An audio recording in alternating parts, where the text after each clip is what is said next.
అత్యంత దారుణంగా హత్యకు గురైన ఒక 10 ఏళ్ల పాప సహస్ర మర్డర్ మిస్టరీ ఇంకా వీడలేదు. ఇప్పటికి 4 రోజులు గడిచిపోతోంది. ఇంకా ఎటూ తేలలేదు. హత్య జరిగిన బిల్డింగ్లో సీసీ కెమెరాలు లేకపోవడంతో పోలీసులకు ఈ కేసు సవాల్గా మారింది. బయట వ్యక్తుల ప్రమేయం లేదని నిర్ధారణకు వచ్చారు పోలీసులు. ఖచ్చితంగా తెలిసిన వాళ్లే హత్య చేసి ఉంటారంటూ అనుమానం వ్యక్తం చేస్తున్నారు. క్షుద్ర పూజలు చేశారా, దానికోసమే ఆ పాపను బలిచ్చారా అనే ప్రశ్న ఇక్కడ తెర మీదకు వస్తుంది. మరోవైపు పాపపై లైంగిక దాడికి ప్రయత్నం జరిగిందా, ఆ పాప రెసిస్ట్ చేయడంతో, ఆ పాప గొడవ చేయడంతో ఆ పాపను అత్యంత దారుణంగా హత్య చేశారా, లేదంటే ఆ పాప తల్లిదండ్రులతో ఏదైనా గొడవల కారణంగా వాళ్ళ మీద కోపంతో శత్రువులు చేసిన పనా? ఇలా అన్ని కోణాల్లోనూ దర్యాప్తు చేస్తున్నారు పోలీసులు. సహస్ర శరీరంపై 20 కత్తిపోట్లున్నాయి. మెడపైనే 15 కత్తిపోట్లుండగా కడుపులో 5 సార్లు పొడిచాడు ఆ వ్యక్తి. అభం శుభం తెలియని ఒక చిన్నారిని అంత రాక్షసంగా చంపాల్సిన అవసరం ఎవరికి ఉంటుంది, ఎందుకుంటుంది? ఒకవేళ నిజంగా తల్లిదండ్రుల మీద కోపంతో వాళ్ళనేమి చేయలేక వాళ్ళ శత్రువులు ఏమైనా ఇలాంటి దారుణానికి ఒడిగట్టారా? లేకపోతే ఒక చిన్న పాపను అంత దారుణంగా 20 సార్లు కత్తితో పొడిచి చంపాడంటే ఒక సైకో ఏమైనా చేసి ఉంటాడా ఇలాంటి ఒక దారుణం? ఇలా అన్ని కోణాల్లోనూ పోలీసులు దర్యాప్తు చేస్తున్నారు. అయితే ఆ ఇంటికి సీసీ కెమెరా లేకపోవడం వల్ల ఇప్పుడు ఈ కేసును ఛేదించడం పోలీసులకు చాలా కష్టంగా మారింది. అదే బిల్డింగ్లో ఉండేటువంటి ఒక వ్యక్తిని ఇప్పటికే విచారించారు. అయితే ఖచ్చితంగా ఇది బయట వాళ్ళ పని కాదు అని పోలీసులు ప్రాథమికంగా నిర్ధారణకు వచ్చినట్లుగా తెలుస్తోంది.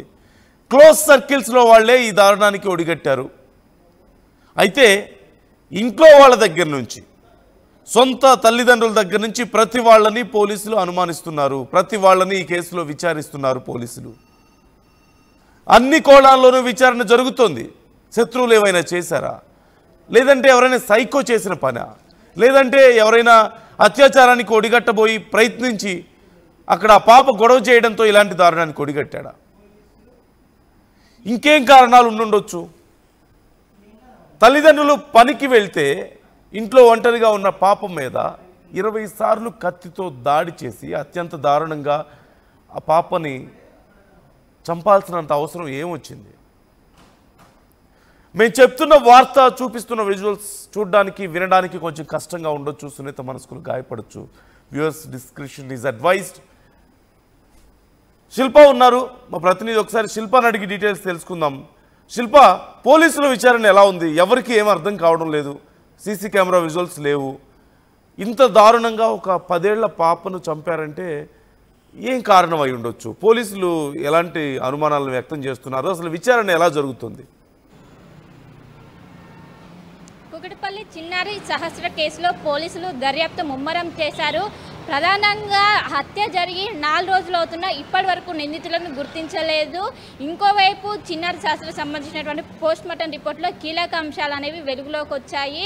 ఒకవైపు బాలిక ఒంటిపైన దాదాపు 17 కత్తిపోట్లున్నట్లు గుర్తించారు. ఏదైతే చనిపోకముందు ఎలాంటి అత్యాచారం జరగలేదంటూ కూడా ఒకవైపు నిర్ధారణకు వచ్చారు. అక్కడ ఉన్నటువంటి ఏదైతే సహస్ర వాళ్ళు నివసిస్తున్నటువంటి బిల్డింగ్లో చాలా అక్కడ ఉన్నటువంటి సీసీ కెమెరా లేకపోవడం వల్ల ఇదొక మైనస్గా మారిందని చెప్పుకోవచ్చు ఈ కేసుకి. అక్కడ ఉన్నటువంటి నిన్న మరోసారి ఎస్ఓటి పోలీసులు నిన్న ఘటనా స్థలానికి చేరుకున్నారు. ఘటనా స్థలానికి చేరుకొని ఒకవైపు ప్రతి కుటుంబాన్ని, అక్కడ దాదాపు 6 నుండి 7 కుటుంబాల వరకు ఏదైతే శాస్త్రవాళ్ళు నివసిస్తున్నటువంటి భవనంలో ఉంటారు, ప్రతి ఒక్కరిని కూడా ప్రశ్నించారు. శాస్త్రవాళ్ళు తెలుసా, ఆ రోజు ఎవరైనా, అందరూ ఆ రోజు ఇంట్లోనే, సోమవారం రోజు ఇది జరిగింది, సోమవారం రోజు మీరు ఇంటి దగ్గర ఉన్నారా, బయట వ్యక్తులు ఎవరైనా లోపలికి వచ్చారంటూ కూడా ప్రతి ఒక్కరిని కూడా ప్రశ్నించారు. మొదట హత్య జరిగిన రోజు ప్రశ్నించారు. మరోసారి వాళ్ళకి ఎలాంటి ఎవిడెన్స్ కూడా లభ్యం అవ్వలేదంటూ కూడా ఒకవైపు రావడంతో మరోసారి నిన్న ఎస్ఓటి పోలీసులు అక్కడికి చేరుకున్నారు. చేరుకొని ఎస్ఓటి పోలీస్ డీసీపీ ఆధ్వర్యంలో మొత్తం కూడా నిన్న మరోసారి పరిశీలించారు. ఘటనా స్థలాన్ని ఇంటి యాజమాన్యం సైతం మరోసారి పరిశీలించారు. ఆ రోజు ఎప్పుడు ఏ టైంకి మీరు బయటకు వెళ్ళారు, ఎప్పుడు వచ్చారని కూడా మొత్తం కూడా ఇన్వెస్టిగేట్ అయితే ప్రశ్న చేస్తున్నారు. ఏదైతే అక్కడ ఇంట్లో సీసీ కెమెరా ఎందుకు పెట్టలేదంటూ కూడా ప్రశ్నిస్తున్నారు. ఏదైతే సహస్ర వాళ్ళ ఇంటి నుండి దాదాపు 50 నుండి 100 అడుగుల దూరంలో ఉన్నటువంటి సీసీ కెమెరాలో బయట వ్యక్తులు కూడా ఎవరు లోపలికి వెళ్ళలేదు. దీంతో బయట వ్యక్తుల ప్రమేయం లేదు, బిల్డింగ్లో ఉన్న వాళ్ళు మాత్రమే చేసే అవకాశం ఉండడంతో ప్రతి ఒక్కరిని కూడా విచారిస్తుంది. ఇప్పటికే మొదట అందులో నివసిస్తున్న సెకండ్ ఫ్లోర్లో నివసిస్తున్నటువంటి సంజీవ్ రావుని ఇప్పటికే చాలా వరకు కూడా విచారణ చేశారు. కానీ తనే హత్య చేసినట్టు ఎలాంటి ఎవిడెన్స్ కూడా దొరకలేదు. దీంతో పోలీసులకు సవాల్గా మారిందని చెప్పుకోవచ్చు.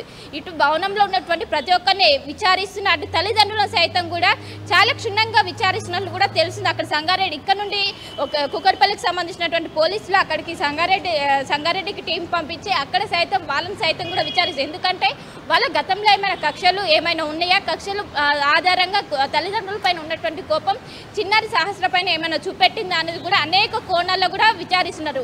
మొదటగా అత్యాచారం చేసి చంపుంటారా అని మొదట చేశారు. కానీ పోస్ట్మార్టం రిపోర్ట్లో మాత్రం అత్యాచారం జరగలేదని నిర్ధారణకైంది. అనంతరం ఒకవైపు ఏదైనా క్షుద్ర పూజలు చేసి చంపుంటారా అంటూ కూడా దాన్ని కూడా చేశారు. అక్కడ ఉన్నటువంటి సంజీవ్ రావు దీనిపైన అనుమానం వ్యక్తం చేయడంతో ఆయనను సైతం ప్రస్తుతం అయితే విచారించారు. కానీ ఆయన దగ్గర ఎలాంటి ఆధారాలు కూడా దొరకపోవడంతో మరో సవాల్గా మారిందని చెప్పుకోవచ్చు. ఇటు పోలీసులు ఈ రోజు కూడా మరోసారి అక్కడికి స్పాట్కి చేరుకొని మరోసారి ఎంక్వైరీ చేసే అవకాశం ఉంది. ఎందుకంటే ఒకవైపు ఏదైతే సీసీ కెమెరాలు ఉన్నాయో ఆ సీసీ కెమెరాలు మరోసారి స్వాధీనం చేసుకొని ఆ రోజు డేటాను మరోసారి రిట్రై చేసి మరోసారి క్షుణ్ణంగా పరిశీలించారు.